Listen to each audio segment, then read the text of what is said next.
It is a shame for a man to grow old without seeing the beauty and strength of which his body is capable.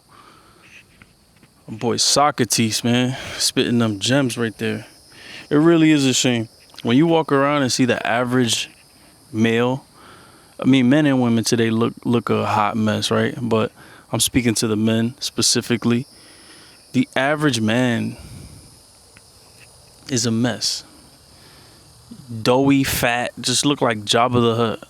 A bunch of just like slug, grotesque, obese, overweight messes walking around, and that's the norm, man. That's really the norm. It's so easy today to get ahead because the average man is just a mess, and it's really a shame. It's a pity because we like to kid ourselves and think that we live in a modern or civilized society,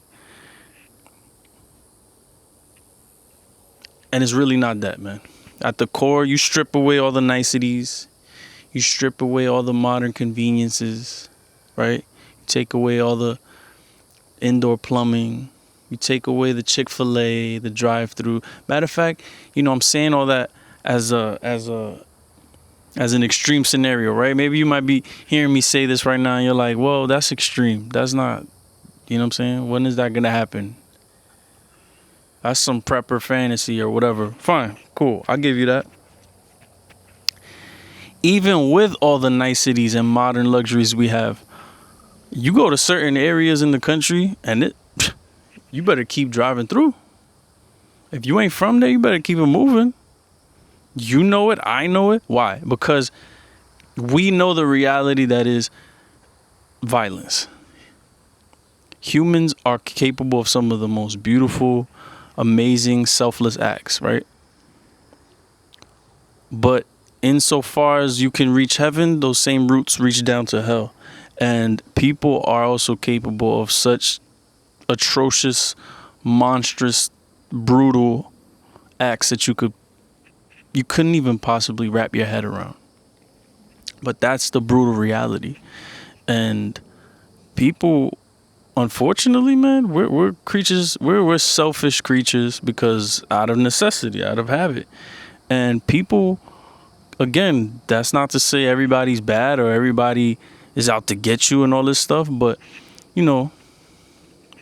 just look at scenarios where there's a hurricane or a natural disaster. There's gonna be people who do amazing, selfless things, but then there's gonna be people who don't do such nice things.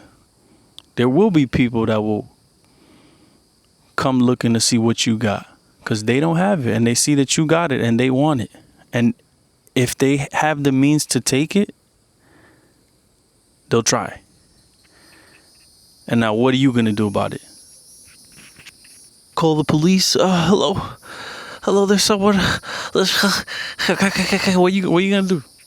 What are you going to do? What if the police can't get to you? What if your phone lines is down? What if you got no service? These aren't even extreme scenarios. Like, these are things that happen.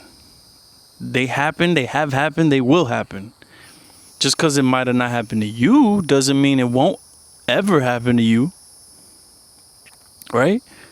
So how can you as a man, especially if, you're a father, a husband, a son, whatever your title is, as a man, we're providers and protectors. And the fact that the average man walks around like they can't even do 20 push-ups straight without, fucking just keeling over, that's pathetic. That's sad. That's shameful. And I would hope that that's not you. And if it is you, I hope this is a little wake-up call for you. And this is me putting my foot in your ass, if it is you, that you need to do better.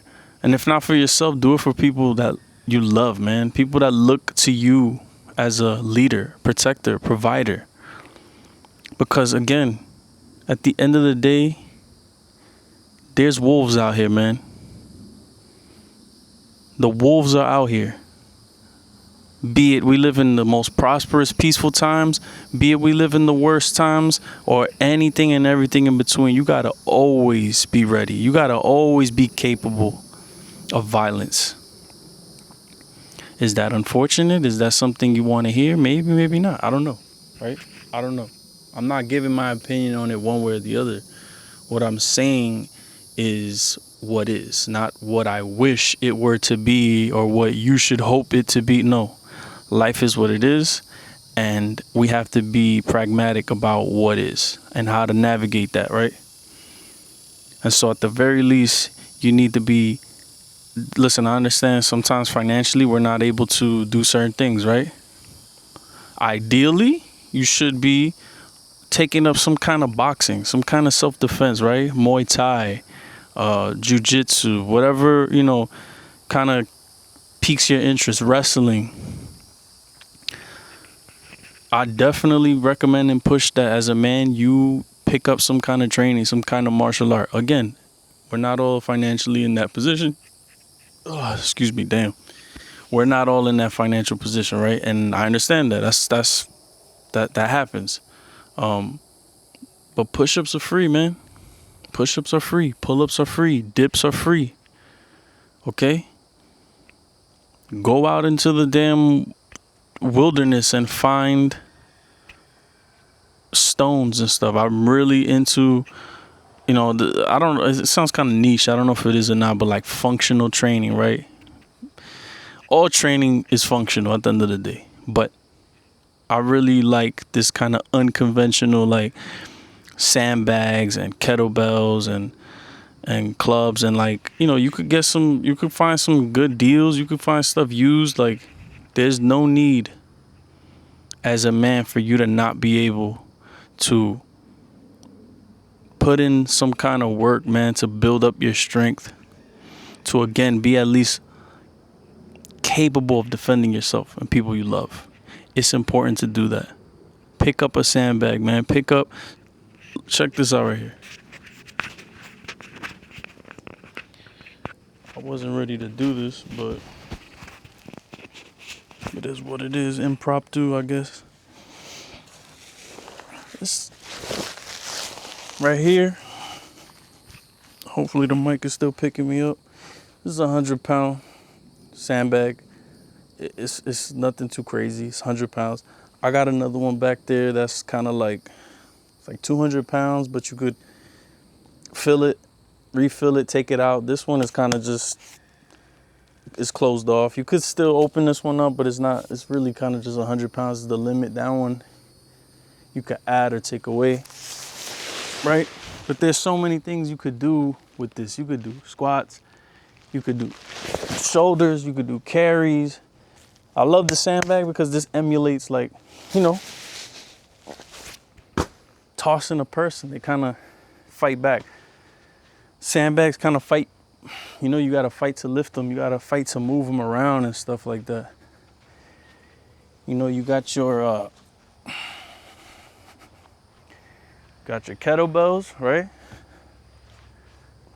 Kettlebells, there's dumbbells, there's heavy clubs like this one, right?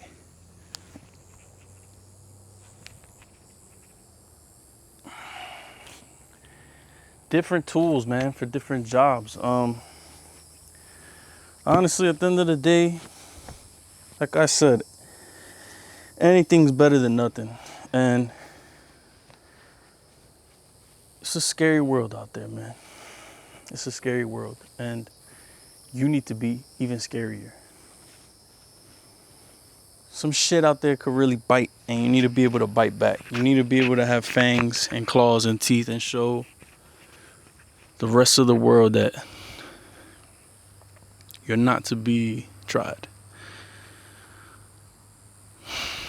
Again, if not for you, for your family, for your loved ones, as men, we need to do better, man. We need to do better. And I'm not saying you need to be on fucking steroids. I'm not saying you need to be jacked. I'm not saying any of those things, but just the basics, the fundamentals for the longevity that is your life, but also, again, for those around you, man. You can't be a complete man without being strong. You cannot be. You could philosophize and be as intellectual as you want to be about certain things, and there's a time and a place for that, and that's also important. It's important to be well read. It's important to be, studious and try to learn and grow. Yes, absolutely, 100% agree. But man is multiple facets. We are multiple things, man. Men are we are mind as humans. We are mental creatures, but we're also physical. We interact with a physical world, a physical nature, and you have to build on that. The world, we interface with so many things in the physical, and there's nothing like building up that strength, that raw primal strength as a man, knowing that you're capable is, to me, is non-negotiable, man. You need to be capable. You need to be ready. You need to build up that pillar of strength that makes you a man. Be ready, be capable, be violent, be a man.